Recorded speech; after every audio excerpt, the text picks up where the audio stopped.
사람들은 기독교를 비판을 많이 합니다.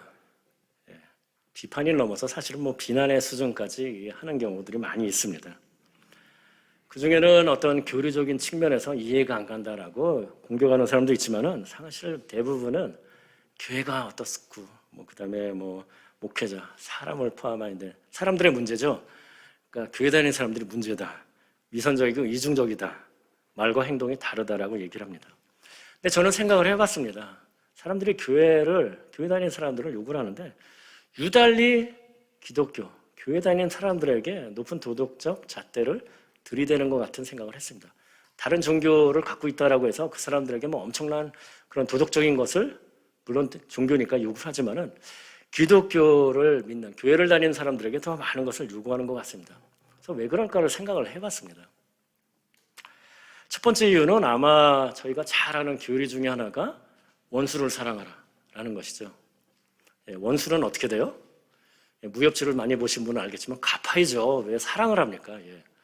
그게 인간적인 생각입니다. 나에게 잘못한 사람이요? 그럼 원수를 갚아야죠. 근데 기독교에서는 원수를 사랑하라고 얘기를 합니다. 그건 너무나 유명한 어떻게 보면 교리이기 때문에 교회 안 다니는 사람도 다 압니다. 그러니까 어떻게 생각을 해요? 교회에서 그렇게 배웠잖아. 그런데 너 하는 거는 뭐야? 높은 도덕성을 요구할 수밖에 없습니다. 그리고 또 하나는 어떻습니까? 저희가 교회의 특성상 나는 교회를 다니고 천국을 가지만은 너는 교회를 안 다니니까 지옥을 간다 라는 것도 사람들이 많이 알고 있습니다. 자, 그러면 어떻습니까? 천국, 그러면 좋은 곳 누가 가요? 착한 일을 한 사람이. 지옥, 누가 가요? 악한 일을 한 사람이 가죠. 즉 나는 천국 가고 너는 지옥 간다라고 했을 때 사람들은 어떻게 생각하냐면 그럼 너는 천국 갈 만큼 착한 일을 했겠네 라고 생각을 하죠. 무슨 얘기입니까? 높은 도덕성을 요구할 수밖에 없습니다. 근데 현실은 어떻습니까? 좀 전에도 비난받는다고 했는데 그렇지가 못한 것이 현실입니다. 어떤 분들은 그렇게 얘기를 합니다. 어차피 교회 다니고 나서 믿고 나서 근데 교회는 믿지 않는 사람들도 있기 때문에 라고 얘기를 하지만은 사실은 믿는 사람들도 믿고 나서도 보면은 죄를 짓습니다. 달라진 것 같긴 한데 그렇다고 엄청 달라진 것 같지도 않고 그런 모습들을 보이는 경우들이 있습니다. 그럼 왜 그럴까요? 쉽게 얘기를 해서 우리가 교회를 다니면서 믿은 후에도 죄를 짓습니다. 왜 그런가요? 여러 가지 이유가 있겠지만 첫 번째는 믿음이란 거는 믿고 난 이후에는 제가 항상 얘기하지만은 영적 아기로 태어납니다. 그러고 나서 우리가 점점 성장을 해야 되죠. 그러니까 우리가 보통 교회에서 얘기할 때 성화라는 그런 얘기를 합니다. 믿음이 성장하고 그러니까 성장하기 전에는 아직 그 전의 모습들도 나타나고 그러니까 죄를 지은 그런 상황이 될 수밖에 없습니다. 그리고 세상을 살면서 죄악 많은 가운데 살면서 내가 원하지 않아도 하는 경우들도 있고 사탄 마귀들도 우리를 유혹하면서 죄를 짓게 합니다. 이렇게 변명을 할 수가 있겠지만 또 다른 측면에서는 우리가 이렇게 생각해 볼 수도 있습니다.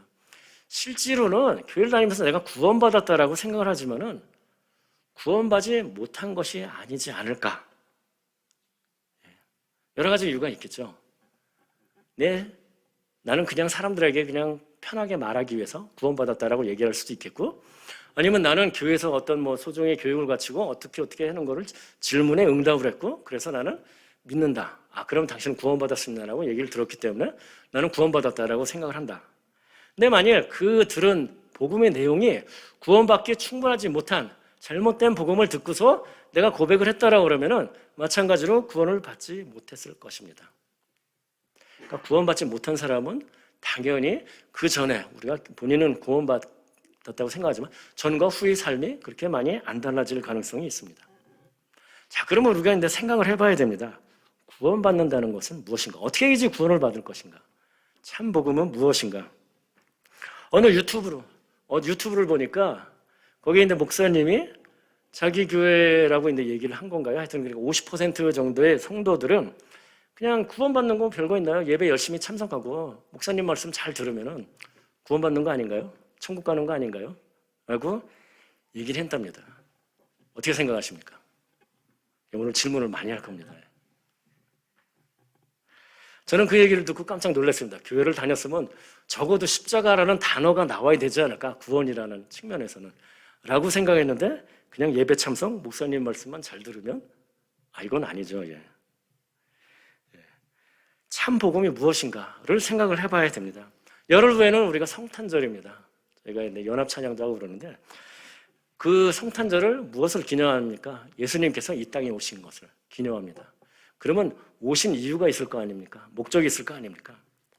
그것은 바로 온 인류를 구원하시기 위해서입니다. 그래서 저희가 성탄절을 맞이해서 뭐 선물도 주고받고 멀리 갔던 가족도 들어오고 맛있는 것도 먹고 즐거운 시간을 갖겠지만은 우리가 성탄절을 어떻게 보면은 믿는 사람으로서 바르게 교회 다니는 사람으로서 바르게 보내는 것은 그 구원, 내가 정말 구원받은 사람인가? 아니라면 구원을 받도록, 그리고 구원받은 사람이라면은 구원받은 사람답게 어떻게 생활해야 되는가 생각해 봐야 될 것입니다. 그래서 오늘은 오늘 본문인 사도행전 2장 38절의 말씀을 통해서 구원을 받는다는 것이 무엇인지, 그래서 여러분이 갖고 있는 어떤 구원에 대한 생각과 한번 비교를 해 보시기 바랍니다. 무엇이 참 복음인지, 그래서 여러분들이 다 구원받을 수 있도록 함께 생각해 보도록 하겠습니다. 자, 구원받으려면 어떻게 됩니까? 목사님 말들 잘 듣고 수준은 있는데 아니라고 얘기를 했습니다. 많은 분들이 얘기를 합니다. 예수님께서 십자가에서 죽으신 것을 믿으면 된다. 구원받나요? 질문 많이 한다고 했습니다, 오늘. 예. 교회에서 그렇게 많이 성경 공부나 들어보신 분은 아실 것입니다. 그것만 가지고 되는 것이 아니라 죄의 회개를 해야 된다라는 얘기를 들어보셨을 것입니다. 그래서 사실은 구원받을 때 우리가 죄의 회개, 그리고 십자가를 통한 그 믿음, 그래서 속죄, 그것이 필요하다. 그것은 동전의 양면과 같아서 어느 하나도 빠뜨릴 수가 없습니다. 십자가만 가지고 구원받을 수 없고 회개만 해가지고 구원받을 수가 없습니다. 그래서 구원받기 위한 방법으로서 첫 번째는 우리는 회개를 해야 됩니다. 죄를 회개해야 됩니다. 자, 우리가 믿지 않는 사람을 전도한다고 했을 때 단순히 교회에 나오십시오 수준이 아니라 복음을 전한다고 했을 때는 필연적으로 죄를 회개에 대한 얘기를 할 수밖에 없습니다. 그러면 어떻게 됩니까? 당신은 죄인입니다 라는 얘기를 할 수밖에 없어요. 여러분들 혹시 전해보셨으면 그 받는 사람이 그 표정이 좋던가요? 교도소 가서 전도하는 상황이 아니라면 쉽지 않을 겁니다. 대부분의 많은 사람들 정말 사회적으로 뉴스에 온갖 사건 사고가 있지만은 평범한 대부분의 사람들은 평생 가야 경찰서 한번 안 가보고 자기 일 열심히 하면서 그렇게 사는 사람들입니다. 우리가 평소에 얘기할 수 있죠. 착하게 사는 사람들. 그런 사람들에게 특히 자기는 도덕적으로 좀 높은 수준의 그 기준, 관념이 있고 또 그렇게 하는 사람이다라고 하는 사람한테 당신은 죄인입니다. 회개를 하셔야 됩니다라고 하면은 쉽지 않을 것입니다. 그러니까 많은 교회에서 사실은 죄에 대한 얘기를 안 합니다. 사람들이 불편하니까요. 그러면 어떻게 됩니까? 예수님의 십자가, 사랑만을 강조합니다. 그래서 믿으십니까? 구원받았습니다라고 이렇게 하는데 회개가 없다면은 우리가 진정으로 구원받았다고 생각할 수가 없습니다. 그러면 어떻게 설명을 해야 될까요? 여러분이 많이 헷갈리시는 분들도 마찬가지입니다. 그러면 어떻게 하라고? 아마 그렇게 설명할 수가 있을 것입니다. 하나님께서는 마음속의 죄까지도 보시고 그래서 그 죄는 당신도 있지 않습니까? 그렇지만 보통 사람들이 그것도 쉽게 받아들이지는 못할 것이라고 생각을 합니다. 아니 마음속의 죄까지. 난 그래도 누구보다도 선하게 착하게 사는 사람인데 왜 자꾸 나한테 죄인이라고 마음속에 있는 것까지 끄집어내서 죄인이라고 하는가? 쉽지가 않을 것입니다. 죄는 여러 종류가 있습니다. 법률을 위반하는 것부터 시작을 해서 법률에 저촉되지는 않지만 어디 가서 화를 낸다든가 구체적으로는 피해는 없지만은 약간의 뭔가를 이득을 취할 수도 있고 구체적으로 불이익을 당하는 사람이 없어서 그런 거일 수도 있고 선의 거짓말 아니면 마음속에서 있는 어떤 그 나쁜 마음들 겉으로는 웃으면서도 속으로는 다른 마음을 갖는 거. 그리고 하나님 기준으로 하면은 원수를 사랑하라, 이웃을 사랑하라고 했는데 하지 않은 것도 당연히 죄다라고 할 수 있습니다.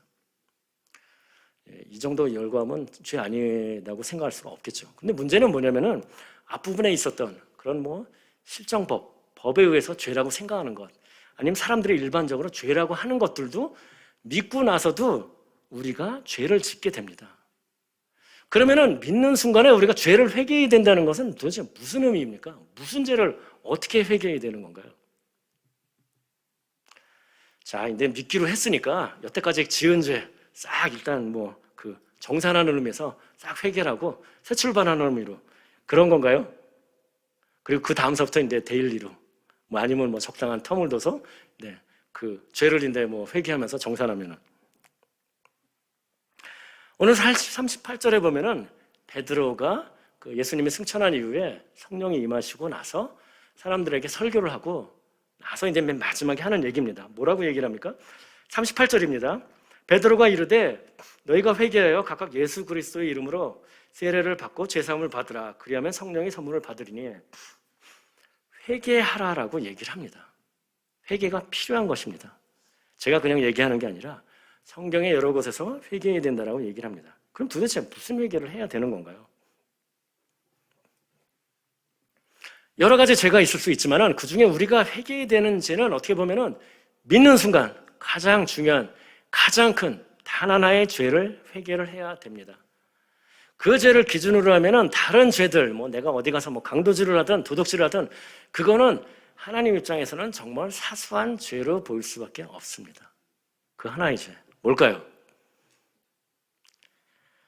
자, 그거로 이제 알 수 있는 방법 중에 하나가 예수님께서 누가복음 15장에서 우리가 잘 아는 돌아온 탕자라는 그 비유 말씀을 통해서 전해주셨습니다. 그래서 거기서 보면 탕자가 아버지를 떠나죠. 그런 것처럼 우리 인간들도 하나님 아버지를 떠나서 사는 삶이다 라고 해서 비유를 하는데 여기 있는 분들 뭐 대부분 잘 아시겠지만은 그 돌아온 탕자의 비유를 잠깐 간단하게 설명을 드리면 부자가 있었습니다. 아들이 둘이 있었고 둘째 아들이 아버지에게 얘기합니다. 내 몫에 유산으로 주실 내 몫의 재산을 지금 주십시오. 예, 경칠 일이지만은 뭐 아버지한테 뭐 계속 뭐 베깅을 했는지는 모르겠지만 결국 아버지가 주기로 결정을 합니다. 그래서 그걸 받고 다른 나라로 가버립니다. 그렇게 생각을 했겠죠. 아, 내가 아버지가 나에게 준 이 엄청난 양의 이 재산만 있으면은 혼자서도 잘 먹고 잘 살 수 있을 것이다. 다른 나라에 갔습니다. 그래서 방탕한 생활을 시작을 했습니다. 그리고 어느 순간 이제 밑바닥이 보이기 시작을 했습니다. 다 탕진한 것이죠. 그래서 이제 그 돼지를 이제 치는 일까지 하게 됐는데 그때 당시에 그 나라에 그 기근이 듭니다. 그래서 어떤 일이 벌어지냐면 돼지는 이제 그 돼지 먹이라도 먹는데 이 사람은 그것도 이제 먹을 것이 없을 정도로 아주 힘들고 어려운 삶을 살 수밖에 없었습니다. 그러면서 이제 생각을 해봅니다. 나는 돼지만도 못하구나. 그러면서 아버지의 집에 있던 걸 생각해 봅니다. 거기에서는 품꾼들도 잘 먹고 살았다라는 것을 이제 깨달은 것이죠. 그래서 생각을 합니다. 자, 그러면 아버지 집에 돌아가야 되겠다. 가서 아버지에게 잘못했다라고 얘기를 하고 내가 품꾼으로라도 나를 써주십시오. 그럼 내가 적어도 먹는 문제는 해결하지 않을까라고 해서 돌아가는 그런 얘기입니다. 더 뒤에 있지만은. 자, 그럼 여기서 질문입니다. 이 둘째 아들이 아버지에게로 돌아가기로 마음먹었습니다. 죄를 지었죠. 회개를 해야 됩니다. 무슨 죄를 회개해야 되나요? 이 사람은 그 재산이 많아가지고 방탕한 죄를 졌다라고 얘기를 했습니다. 그러니까 방탕, 즉 부도덕적인 그런 죄를 지었을 수도 있습니다. 그리고 나중에는 모든 것을 다 탕진한 이후에는 정말 먹고 살기 힘들어서 뭐 강도를 했을 수도 있고 도둑질을 했을 수도 있고 뭔가 죄를 지었을 수가 있습니다. 자, 그럼 이 둘째 아들이 아버지에게 가서 회개되는 것은 내가 밖에 나가서 살면서 이런 죄를 지었습니다라고 부도덕한 죄 아니면 뭐 도둑질을 한 죄 그런 것을 회개를 해야 되나요? 아니라고 생각이 바로 들죠. 예. 이 아들이 회개해야 됐던 죄는 뭐냐면은 내가 아버지가 나한테 물려주는 재산만 있으면은 그거 가지고 내 혼자 힘으로도 잘 살 수 있을 것이다 라고 생각하고 아버지를 떠나는 것 그것이 가장 근본적인 죄입니다. 그 다음에 거기 나가서 무슨 뭐 다른 뭐 도둑질하고 무슨 부도덕한 짓을 하고 그건 2차적인 문제예요. 당연히 회개해야 되겠죠, 그것도. 그렇지만 가장 중요한 죄는 무엇이냐면은 내가 나 혼자서도 잘 살 수 있다라고 생각하고 아버지를 떠났던 죄. 그 죄를 바로 회개해야 되는 것입니다. 우리가 회개해야 되는 죄도 마찬가지입니다. 우리가 믿지 않는 사람은 어떻습니까? 하나님 없이 내 혼자 힘으로도 잘 살 수 있다라고 얘기를 하는 것과 마찬가지입니다. 많은 사람들은 어떻습니까? 교회 안 다녀. 나도 뭐 잘 먹고 잘 사는데 뭐 아쉬운 거 없어. 라고 하는 거죠. 무슨 얘기예요? 나 혼자 힘으로도 잘 살 수 있다라고 하는 것이죠. 내가 가진 지혜나 지식, 가지고서 내가 잘 먹고 살 수 있고 내가 가진 돈 아니면 내가 가진 어떤 권력. 최근에 한국에서 있었던 것은 그 권력의 최정점에 있는 사람도 그 권력이 무상하다는 것을 보여주는 사태가 있었는데 그런 것들이 나의 행복이나 평안이나 그런 것을 개런티, 보장해 주지를 못합니다. 인간은 어떤 존재입니까? 하나님의 형상과 모양대로 창조가 되었습니다. 그래서 창세기 1장 27절에 보면은 하나님이 자기 형상 곧 하나님의 형상대로 사람을 창조하시되 남자와 여자를 창조하시고 인간은 하나님께서 하나님의 형상대로 창조하셨습니다. 피조물입니다. 그러면은 우리는 누구 뜻대로 살면 가장 잘 살 수 있을까요? 창조자의 뜻대로죠. 여러분이 셀폰을 아니면 어떤 전자기기를 갖고 있는데 그것을 가장 잘 사용하는 방법은 무엇입니까? 그것을 디자인하고 만든 사람이 의도한 대로 매뉴얼대로 사용하는 것이 가장 잘 사용하는 방법입니다. 인간도 마찬가지입니다. 피조물로서 창조자, 디자인하고 만든 하나님의 뜻대로 살 때, 즉 어떤 물건을 갔을 때 우리가 매뉴얼대로 했을 때, 즉 인간은 어떻습니까? 우리 인간의 사용 설명서인 성경을 기준으로 하나님의 말씀대로 살 때 가장 인간답게 아름답게 축복받으면서 평안하게 살 수가 있는 것입니다. 그런데 그 인간이 어떻게 생각을 합니까? 나는 하나님 없어도 잘 살 수 있다. 이것은 아담서부터 시작한 죄입니다. 아담이 하나님이 먹지 말라는 것을 사탄의 얘기를, 뱀의 꼬임을 받아가지고 결국 하나님 말씀을 저버리고 뱀의 말을 따라갑니다. 그 저변을 지금 다 설명할 수 없지만 내 혼자 힘으로도 잘 살 수 있어. 하나님 없어도 돼. 라고 얘기하는 것과 마찬가지입니다. 믿지 않는 많은 사람들도, 복음을 들은 사람들은 아니면 세상 사는 사람들도 마찬가지입니다. 내 혼자 힘으로, 내 힘으로 잘 살 수 있다라고 얘기를 합니다. 잘 사나요? 네, 겉으로 보기에는 부자일 수 있습니다. 권력의 최정점에 있는 것처럼 보일 수도 있습니다. 행복한가요? 평안한가요? 그거는 전혀 다른 문제가 됩니다.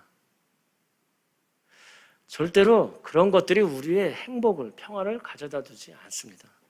근본적인 문제는 무엇입니까? 나는 계속 불안한 가운데 살 수밖에 없습니다.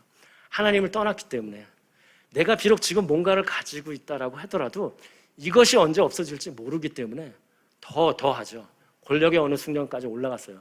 그러면 그걸로 부정한 것 같으니까 끝까지 올라가 봐야 되는 거죠. 가진 사람들도 어떻습니까? 더 많은 것을 얻기 위해서 노력을 합니다. 다른 사람들이 전세금 그 돈을 해서라도 나만 배불리면 되는 것입니다. 더 얻기 위해서 죄를 짓게 되죠.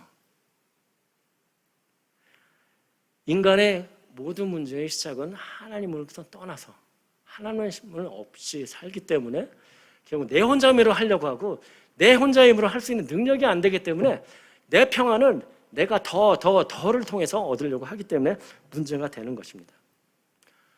그렇기 때문에 우리는 믿는다라고 했을 때, 구원을 받는다라고 했을 때 가장 중요한 우리가 회개해야 되는 것은 바로 하나님을 떠나서 살았던 그 죄, 피조물로서 하나님의 뜻대로 살아야 되는데 그렇게 살지 않았던 바로 그 삶을 회개해야 되는 것입니다. 좀 전에 얘기했지만 물론 아버지께 돌아가고 탕자 얘기입니다. 그러고 나서 생각해 보니까 내가 어떤 사람에게 이렇게 부도덕한 덱도 짓고 뭐 강도짓도 하고 뭐 도덕질도 하고 다 회개하고 나중에 갚아줄 수 있습니다. 2차적인 문제라는 겁니다. 여러분이 회개하는 순간에 가장 중요한 것은 바로 이것입니다. 내가 하나님을 떠나 살아왔던 삶. 그리고 여러분이 또 생각이 날 것입니다. 내가 하나님 없는 삶을 살면서 이런 죄도 지었구나 라고 그런 죄들이 생각나면서 또 여러분들이 죄를 회개할 수가 있습니다. 그렇지만 기억하십시오. 여러분에게 하나님 보시기에 가장 큰 죄는 바로 하나님을 떠나서 한 죄입니다. 구원을 받기 위해서 첫 번째는 우리가 회개해야 됩니다. 떠난 삶을 회개해야 됩니다. 그리고 더 나아가서는 앞으로는 우리가 하나님과 함께하는 삶을 살겠다라고 다짐이 있어야 됩니다. 자, 탕자 얘기로 돌아가서 탕자가 이제 생각을 합니다. 자, 내가 먹고 살기 힘드니까 일단 아버지한테 가서 미안합니다라고 얘기를 하고 아버지 집에 가서 아버지는 아직도 재산이 많아. 그러니까 그전에 살던 뭐 그런 것도 좀 있으니까 아버지 재산인데 살살 더 사용을 하면서 앞으로도 이렇게 즐겁게 살아야 되겠다라고 생각하지는 않았을 것입니다. 진정한 회개가 아니죠. 만약 그랬다 그러면. 진정한 회개는 내가 단순히 아버지에게 돌아가겠다는 것뿐만 아니라 내가 이제서부터는 아버지가 원하는 대로 살겠다라는 그런 마음의 변경, 돌아섬이 있어야 되는 것입니다. 적당히 이용해서 하겠다는 것이 아니죠. 우리 삶은 어떻습니까? 우리가 믿는다고 하면서도 정말 하나님 뜻대로 잘 살고 있습니까? 이런 얘기를 하면 물론 제 자신도 찔리는 사람이긴 하지만 쉽지가 않습니다. 하나님 된 말씀대로 살지는 않으면서 어떻게 얘기를 합니까? 기도를 많이 합니다. 주십시오, 주십시오, 주십시오. 좀 전에 탕자가 어떤 그 회개는 진정으로 안 하고 적당히 사용해서 랑 비슷한 모습이라고 생각할 수가 있지 않겠습니까? 우리는 진정으로 회개하는 모습이 나타나야 됩니다. 돌아섰습니까? 돌아가기로 결정했습니까? 내 삶이 변해야 되는 것입니다. 그런 마음이 있어야지만이 진정한 회개가 되는 것입니다. 여기 있는 분들도 다 진정한 회개를 통해서 구원받는 여러분이 되시기를 주님의 이름으로 축복합니다. 두 번째는 십자가의 믿음을 통해서 구원을 받아야 됩니다. 십자가, 많이 듣는 얘기죠. 오늘 본문에서는 그리스도의 이름으로 세례를 받아라고 얘기가 나옵니다. 회개를 해서 돌아가기를 원한다고 했습니다. 그런데 그 아버지가, 탕자의 비유로 돌아갑니다. 아버지가 얘기를 합니다. I don't think so. 그래서 안 돼 라고 하면은 안 되는 거죠. 못 돌아갑니다. 나는 돌아가겠다고 해도. 물론 그 비유에는 그렇게 안 됩니다. 그렇지만 아버지가 여러 가지 생각을 쓰면서 네가 진정으로 회개했는지를 네가 보여봐. 한 달 동안 아니면 1년 동안 종과 같이 열심히 일하면서 보여봐. 아니면 어떤 조건을 내세울 수 있습니다. 얘기는 무엇입니까? 내가 회개하고 돌아가겠다라고 하더라도 하나님께서 그거를 받아들여야 된다는 얘기입니다. 물론 여러분은 잘 아실 것입니다. 하나님께서는 조건 없이 받아들이십니다. 여러분을 받아주시죠. 그렇지만은 우리는 받아들이는 그 과정에 있어야 되고 그 받아들이는 어떤 전제 조건이 예수님의 피 흘리심, 십자가를 믿어야 되는 것입니다. 자, 예수님의 피 흘리심, 십자가를 얘기를 하면 많은 사람들이 또 비판을 합니다. 교리적인 비판 중에 하나가 그냥 원수까지도 사랑하라고 가져주신 예수님께서, 하나님께서 왜 그냥 모든 사람을 용서해 주시면 되잖아요. 사람들이 특히 싫어하는 건 무엇입니까? 지옥을 보낸다. 그렇게 사랑이 많으신 하나님께서 왜 단순히 믿지 않는다고 어떻게 사람들을 지옥에 보낼 수가 있어? 라고 얘기를 하죠. 그것도 잠시도 아니고 영원토록. 지옥이라는 이미지가 있잖아요. 저희가 무슨 신의 뭐죠? 그 영화 생각이 안 나요. 신과 함께. 그런 거에서 본 것도 있고 아니면 어렸을 때 주일학교로도 다녔으면 이미지가 있습니다. 지옥이라는 것에 대한 굉장히 무서운 것이고 힘들고 그런 곳이죠. 그런데 어떻게 사랑의 하나님이 그럴 수가 있는가라고 얘기를 합니다. 자, 설명을 하겠습니다. 하나님께서는 거룩하고 공의로우신 분입니다. 그런 하나님께서는 죄가 있는 사람하고 직접 교제를 할 수가 없으십니다. 죄 사함을 먼저 받아야 됩니다. 속죄하고 깨끗하게 된 다음에야 하나님께로 가서 하나님과 가족처럼 아버지와 자녀의 관계를 맺을 수가 있습니다. 우리는 이것을 그냥 인간의 어떤 높은 사람, 예를 들자면 대통령, 한국의 대통령 말고 요즘 분위기 그러니까 미국의 대통령을 만나러 간다고 생각을 해보겠습니다. 여러분이 만일 굉장히 더럽고 옷도 더럽고 하면은 그대로 갈 수가 있습니까? 아니죠. 여러분이 목욕 제기를 하고 가장 좋은 옷, 깨끗한 옷을 입고 갈 것입니다. 만약 용기가 있었고 그냥 가더라도 비서실 사람들이 아마 여러분을 완전히 바꿔놓을 것입니다. 인간의 대통령, 사람 만났을 때도 그렇지가 않습니다. 하나님과 갈 때, 하나님께로 나아갈 때 우리가 죄가 있는 상태로 그대로 하나님께 가서 하나님과 교제를 할 수가 없습니다. 하나님께서는 죄를 싫어하십니다. 그래서 로마서 6장 23절에 죄의 삭은 사망이다라고 그렇게 말씀을 해주셨습니다. 죄를 지었어? 그럼 너는 죽어야 돼 라고 얘기하는 것과 마찬가지죠. 하나님께서는 그렇게 말씀을 해주셨습니다. 하나님께서 그렇게 정하신, 그리고 하나님이 정말 싫어하는 죄를 그래, 내가 생각해보니까 내가 잘못 생각한 것 같아. 내가 그냥 용서해 줄게 라고 하실 수가 없습니다. 하나님은 변함이 없으신 분입니다. 하나님께서 성경에서 약속해 주신 말씀은 신실하게 지킬 것을 우리가 믿을 수가 있습니다. 그렇기 때문에 우리가 성경을 읽고 또 그 말씀을 붙잡고 기도를 할 수가 있는 것입니다. 변하시지 않는 하나님의 그 모습을 통해서. 자, 그러면은 죄를 지었어. 죽어야 돼. 너무하신 것 아니야. 당연히 그렇게 안 하시죠. 하나님은 역시 사랑이십니다. 그래서 구약에서는 어떻게 했었습니까? 이스라엘 백성을 선택하신 이후에 너희가 죄를 지었어? 너희가 죽어야 되지만은 대신에 동물 제사로서 그 죄를 사해 줄게. 그리고 네가 속죄함을 받았으면은 이제 나랑 와서 교제할 수가 있어. 라고 얘기를 할 수가 있습니다. 히브리서 9장 22절에도 율법을 따라 거의 모든 물건이 피로써 정결하게 되나니 피 흘림이 없음즉 사함이 없느니라. 어떤 얘기입니까? 우리가 죄가 있는 곳에서는 사함이 있어야 되는데 그의 방법은 죽음으로써 피 흘림으로써 그 죄를 사함을 받을 수 있다라고 얘기를 합니다. 그렇기 때문에 예수님께서 이 땅에 오셨습니다. 제가 이 얘기를 하면 청년부에서 또 질문하는 게 하나가 있습니다. 자, 그러면은 예수님 옆에서 죽은 사람이 있습니다. 십자가에서 피 흘리며 죽었습니다. 그 사람 믿으면 안 되나요? 왜 차별을 하나요? 제가 질문하고도 참 말이 안 되는데 여기서 중요한 것은 그분이 어떤 분이라는 것을 알아야 된다는 것이죠. 십자가형은 그 로마 시대의 형벌입니다. 십자가에서 죽은 사람 많아요. 생각해보면 너무나 당연한 얘기죠.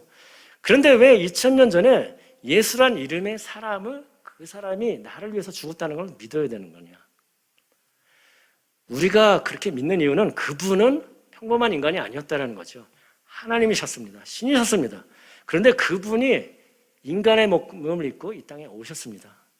피 흘리는 속죄의 제물이 되기 위해서. 크리스마스, 성탄절은 바로 그것을 우리가 기념하는 날입니다. 그래서 예수님께서 이 땅에 오셨다는 것을 여러 가지 형태로 설명할 수 있지만 그 중에 하나는 우리를 위해서 낙권자는 이 땅에 오셔가지고 우리의 죄를 위해서 십자가에서 죽으신 것입니다. 그리고 그 십자가를 믿는다. 그를 통해서 구원을 받는다라고 하는 것이 오늘 그 말씀하신 그리스도의 이름으로 세례를 받는다라는 것이죠. 그리스도. 예수님의 이름으로 세례를 받아. 그것을 믿는 사람만이 받을 수가 있습니다. 즉 무엇입니까? 나는 죄를 지었습니다. 좀 전에 죄에 대한 얘기를 했습니다. 자, 죄를 지은 사람으로서 속죄를 해야만이 하나님께로 갈 수가 있습니다. 죄를 싫어하시니까. 그 속죄의 방법을 하나님께서 정해 주셨습니다.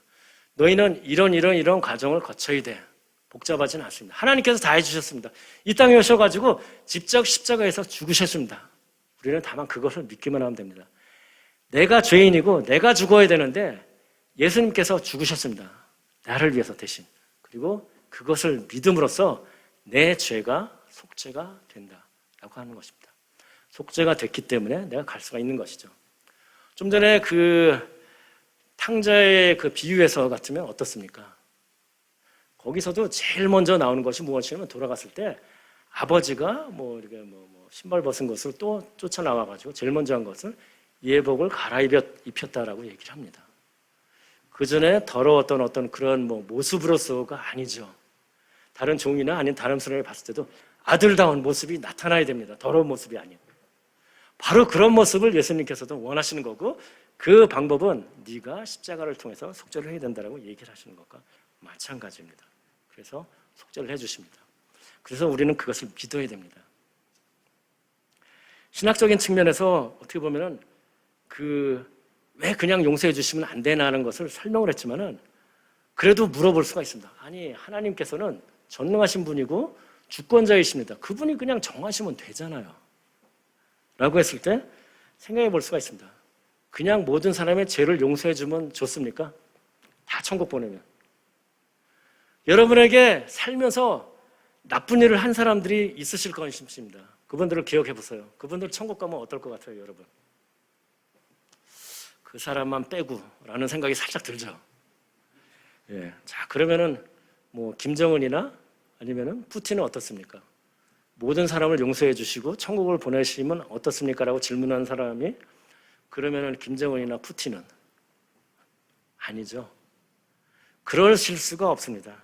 만약 어떤 임금이 있다라고 생각을 해보겠습니다. 이 사랑이 너무 넘치는 임금이에요. 그래서 어느 날 갑자기 명령을 합니다. 오늘서부터 내가 무슨 죄를 지어도 다 용서를 해주겠어라고 포고를 합니다. 자, 여러분은 그런 세상에서 살고 싶으십니까? 어떤 사회가 됐을까요? 자, 강도짓을 합니다. 그런데 아무도 안 잡아가. 사람을 죽이기까지 했는데 아무도 안 잡아가. 그럼 어떻게 되겠습니까? 나쁜 짓 하는 사람은 더 나쁜 짓을 계속 합니다. 어차피 아무도 말리는 사람이 없거든요. 아마 그런 세상은 그 동물의 세계와 마찬가지겠죠. 약육양식의 어떤 논리만이 존재하는 그런 세상이 될 것입니다. 여러분은 그런 세상에 살고 싶지 않습니다. 우리가 정말 공의, 정의를 행하는 임금이라면 잘못한 사람에게는 잘못했다, 벌을 주고 착한 사람에게는 어떤 복을, 좋은 것을 주는 그런 임금을 원합니다. 하나님께서는 이 세상의 주관자이십니다. 지금도 다스리시는 분입니다. 우리가 그분에게 요구하는 것은 무엇입니까? 그분도 마찬가지로 잘못한 사람에게는 벌을 내리시고 그 다음에 착한 일을 한 사람에게는 복을 내리시는 그런 하나님, 정의로운 하나님을 원하실 것입니다. 그리고 하나님께서는 당연히 그렇게 하십니다. 여러분의 기대대로. 무슨 얘기입니까? 우리가 죄사함을 받았다라고 하면서 믿음 생활을 하지만은 잘못한 거 있을 때 우리는 회개를 해야 됩니다. 그리고 내가 죄를 지었을 때 그에 따른 결과가 있다는 것을 반드시 생각하셔야 됩니다. 교회에서 사랑의 얘기를 많이 했기 때문에 하나님께서는 모든 걸 다 용서해 주실 것이다. 용서해 주시죠. 그렇지만 용서해 주신다는 것이 내가 잘못하는 거에 따른 처벌이 없다라는 것을 말하는 것은 아닙니다. 내가 만일 사회적으로 어떤 범법을 했다. 그러면 그에 따른 교도소를 가거나 그런 것을 다 치러야 됩니다. 잘못했으면은 어떤 사람에게 잘못한 거 있으면 그 사람에게 그것을 되갚아 주거나 그런 것을 다 해야지만이 되는 것이 하나님의 정의입니다. 너무 불안하게 생각하지 마세요.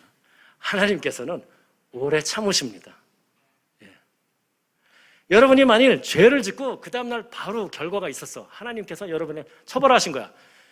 그렇지 않습니다. 하나님께서는 기다리십니다. 여러분이 회개하고 생각을 돌리실 때까지 기다리십니다. 그리고 또 중요한 것은 여러분이 생각하는 것과 하나님이 생각하시는 어떤 죄의 경중이 차이가 날 수가 있습니다. 그러니까 여러분이 어떤 죄를 지었을 때 이 정도는 벌을 받아야지라고 생각하지만 하나님 입장에서는 굉장히 작은 벌을 주실 수가 있습니다. 그러니까 시기와 때, 방법이 모른다는 것이죠. 우리가 어떻습니까? 기도를 하면은 다음날 기도가 응답이 됐으면 좋겠지만 잘 안 되죠. 마찬가지로 그 기도의 응답에 따른 때와 방법도 인간이 생각할 것과 다른 걸 수가 있습니다. 마찬가지로 하나님께서 벌을 주시지만은 그 벌이라는 것이 여러분이 생각하는 것과 수준이 다를 수도 있고 때와 방법이 다를 수가 있습니다. 하나님께서는 참고 기다리십니다. 그래서 여러분은 내가 죄를 지었는데 별일 없네 라고 생각하시지 마시고 당연히 결과는 있습니다. 그래서 회개하는 그런 삶을 사시기 바랍니다. 그래서 오늘 두 번째는 우리가 구원을 받기 위해서 십자가의 믿음을 가져야 된다고 했습니다. 그건 하나님께서 받아들이기 위한 어떤 그 방법을 만들어 주셨습니다. 하나님의 어떤 그런 특성, 거룩과 공의와 타협할 수 없는 그 거룩성이 우리를 죄 사함을 하게 만들고 예수님께서 해주신 것입니다. 그리고 그것을 믿어야 되는 것입니다. 세 번째, 우리는 성령님을 통해서 구원을 받을 수가 있습니다. 기독교는 믿음의 종교다라고 얘기를 합니다. 네가 네 노력으로 행위로 할 수 있는 것은 아무것도 없다라고 얘기를 합니다. 믿겠다는 마음만 있으면 됩니다. 라고 이제 보통 설교를 합니다. 저도 너무 신학적으로 들어가니까 여기까지 가고 보통 많은데 사실은 오늘 본문에 나와 있기 때문에 얘기를 하면은 그것 자체도 믿는다는 것 자체도 내 노력으로 내 마음의 노력으로 되는 것이 아닙니다. 사실은 그것도 성령님의 은혜가 있어야 됩니다. 우리는 에베소서 2장 8절 9절의 말씀을 통해서 그런 걸 얘기를 듣습니다. 너희가 그 은혜를 인하여 믿음으로 말미암아 구원을 얻었나니 이것이 너희에게서 난 것이 아니요 하나님의 선물이라. 행위에서 난 것이 아니니 이는 누구든지 자랑하지 못하게 함이니라 라고. 어떻게 됩니까? 은혜와 선물로. 즉 나는 한 것이 아무것도 없습니다. 만일 내가 뭔가를 열심히 해서 잘했기 때문에라고 그러면 은혜도 아니고 선물이 아니죠. 그냥 대가일 뿐이에요. 내가 잘했으니까 그냥 보상을 받는 것 뿐이죠. 은혜와 선물, 내가 한 건 아무것도 없습니다. 무엇으로요? 믿음으로. 이 믿음으로라는 것 때문에 사실은 어렵습니다. 근데 세 번째 교리적인 질문에 우리가 봉착을 합니다. 우리는 어떻게 얘기를 합니까? 믿음으로만 구원을 받을 수 있습니다. 그러면은 우리가 시리얼 킬러, 예를 들자면 그래서 죄를 엄청 많이 지은 사람도 회개를 하면은 천국을 갈 수가 있습니다. 테레사 수녀같이 착한 일을 많이 한 사람도 지옥을 갈 수가 있습니다. 믿음을 갖지 않으면.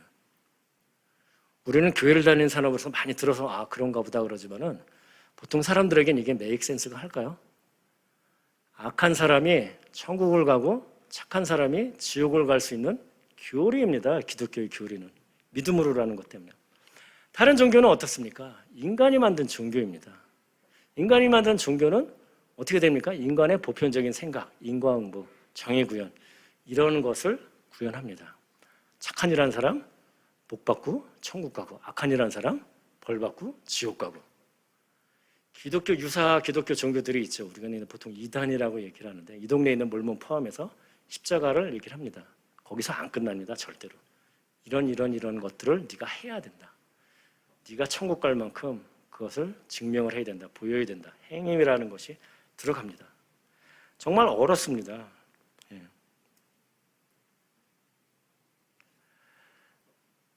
정말 악한 사람이 천국을 가는가? 정말인가? 그 예를 들 수 있는 게 예수님 옆에서 죽은 강도가 있습니다. 우리 근데 강도라고 얘기를 하죠. 십자가형은 중범죄자에게만 가해졌습니다. 많은 죄를 지은 사람입니다. 근데 그 사람이 예수님 옆에서 매달려 있다가 한마디를 물어봅니다. 당신 나라에 임하실 때 나를 기억하소서. 물론 성경에는 짧게 나오지만 그전에는 회개하는 마음이나 이런 게 있었겠죠. 그래서 예수님께서 얘기를 합니다. 오늘 내가 나와 함께 낙원에 있으리라 라고 얘기를 하십니다. 무엇입니까? 구원 받았습니다. 예수님께서 하셨어요. 네가 오늘 나와 함께 낙원에 있으리라. 이 사람은 중범죄자입니다. 어디 가서 회개할 그 시간도 없었어요. 그냥 처벌받고 있다가 갑자기 근데 간 거예요. 제가 이걸 생각을 하면서 생각을 해봤습니다. 요즘 젊은이들 그런 표현 많이 하죠. 가성비. 가성비 극강의 종교입니다, 진짜. 예. 야, 이런 종교가 어디 있습니까? 그래서 이해가 안 갑니다, 사실은. 예. 이해가 잘 가요, 여러분?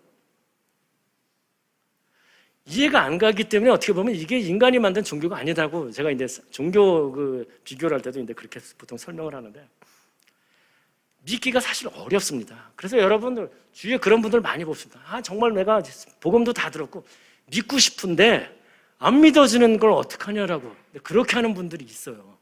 예, 들어보셨을 겁니다. 믿음이 잘 안 돼요. 그때 성령님께서 도와주셔야 됩니다. 우리가 믿으면 내 의지로 얘기 다 들었으니까 어떤 죄를 회개하고 왜 믿어야 되고 다 들어서 믿어야지. 그래도 안 믿어지는 것. 바로 그때 성령님께서 우리에게 믿을 수 있는 그런 마음을 주시는 것입니다. 믿는 마음 그 자체도 내 의지로 내 노력으로 되는 것이 아니라 그것도 성령님께서 도와주셔야 됩니다. 여러분이 만일 믿음이 잘 안 생기고 어떤 불신이 많은 걸 생각을 한다면 그때 여러분이 구해야 되는 건 성령님. 내가 믿기를 원합니다라고 여러분 구하셔야 되고 그럼 성령님께서는 여러분이 믿을 수 있는 믿게 만들어 주시는 것입니다. 그래서 오늘 보면은 성령을 받고라고 하는데 어떻게 보면 그 구원의 과정에서 그 과정의 것은 끝나고 그 마지막을 얘기하는 건지 모르겠습니다. 성령님이 함께 주셔야 우리가 믿음을 가질 수 있고 구원을 받을 수 있습니다. 마찬가지로 구원받은 사람은 성령이 여러분 안에 내주하십니다. 어떤 분들은 성령님이 내 안에 없는 것 같은데 길어지니까 그건 다음 기회에 하도록 하겠습니다. 예. 여러분이 믿음을 갖기 위해서는 성령님의 도우심이 필요하고 그분의 인도하심을 따라서 믿음을 가질 수가 있습니다. 그리고 여러분이 믿었다면 성령님이 여러분과 함께 하시는 것입니다. 여기 있는 모든 분들 그 성령님을 통해서 모두 구원받는 여러분이 되시기를 주님의 이름으로 축복합니다. 말씀을 마치려고 합니다. 성탄절은 우리가 왜 예수님께서 이 땅에 오셨는지 그리고 그 이유는 구원이라는 것을 꼭 생각해 봐야 됩니다. 어떤 죄를 회개해야 되는지 내가 하나님을 떠난 죄 그것이 가장 큰 죄다라는 걸 말씀드렸습니다. 그리고 그 죄를 회개하기 위해서 우리는 그 하나님이 정하신 방법 먼저 정결하게 해야 되는데 그 방법은 예수님의 피 그것을 믿어야 되는 것입니다. 그리고 이 모든 과정에서 사실 쉽지가 않습니다. 내가 믿으려고 하면 어떻습니까? 사탄이 방해를 하겠죠. 그래서 쉽지가 않습니다. 그래서 성령님의 도우심을 구하셔야 됩니다. 인간에는 하나님께서 특별하게 창조하셨습니다. 하나님의 형상과 모형대로 특별한 관계, 사랑의 관계를 맺기를 원하셨습니다. 인간이 하나님을 떠났습니다. 하나님께서는 다시 돌아와서 하나님과 그런 밀접한 사랑의 관계를 맺고 살기를 원하십니다. 우리가 행복하고 평안한 삶을 살기를 원하십니다. 여기 믿지 않는 분이 있다라 그러면은 제가 말씀드리는 이 복음을 참으로 믿고 구원받으시기 바랍니다. 그리고 여러분이 나는 이전까지만 믿었다라고 생각을 하는데 가만히 생각해 보니까 잘못된 복음인 것 같다라고 생각하셔도 마찬가지로 여러분이 다시 한번 여러분의 마음을 돌이키시기 바랍니다. 어렵습니다. 사실은 복음을 믿는다라고 얘기를 하지만은 좀 전에도 얘기했지만은 여러 가지 여러분이 살아오면서 가졌던 그런 질문들이 막 쏟아질 것입니다. 이런 얘기도 뭐 이해를 못하겠고 뭐 저런 것도 이해를 못하겠고 이런 나쁜 얘기도 듣고 뭐 저런 나쁜 얘기도 듣고 여러분이 그런 것들이 있으면은 저에게 질문을 하시기 바랍니다. 제가 뭐 다 아는 것은 아니지만은 생각을 많이 했기 때문에 여러분이랑 그런 거 얘기하는 걸 되게 중요하게 생각을 합니다. 여러분들이 궁금증이 있거나 아니면 여러분이 믿음을 갖기 위해서 나가는데 어떤 그 장애물이 있다라 그러면 꼭 상담을 해주시기 바랍니다. 믿는 분들은 마찬가지입니다. 여러분들이 정말로 믿는다라면은 이 성탄절을 맞이해서 여러분이 믿는 사람다운 그런 모습을 살고 있는가라는 것을 생각해 보셔야 됩니다. 어떤 분들은 그런 얘기를 합니다. 인간이 창조된 목적은 하나님께서 인간을 사랑하시기 위해서라고 얘기하는 분들도 있는데 그 택도 없는 얘기입니다. 하나님께서 인간을 창조하신 이유는 인간이 하나님께 영광을 드리는 그것을 영광을 받으시기 위한 것입니다. 웨스트민스터 소요리 문답 1번에 보면 인간의 제일 되는 목적은 무엇인가 라고 이렇게 질문을 하고 답을 그렇게 합니다. 하나님을 영화롭게 하고 그를 영원토록 즐거워하는 것이다 라고 합니다. 무엇입니까? 인간이 창조된 목적은 하나님께 영광을 돕는 것입니다. 우리가 하나님 뜻대로 산다라고 했을 때 사실 여러분들이 성경의 말씀을 다 읽고서 이럴 때는 이렇게 하라고 저렇게 하라고 하나님께서 말씀해 주셨지라는 것을 여러분이 알면은 좋은데 잘 모르죠. 성경을 읽어도 까먹고 안 읽어서 모르고 그럴 때 여러분이 생각해 보셔야 되는 것이 하나가 있습니다. 이것이 내가 하는 그 말과 행동이 하나님께 영광을 돌리는가.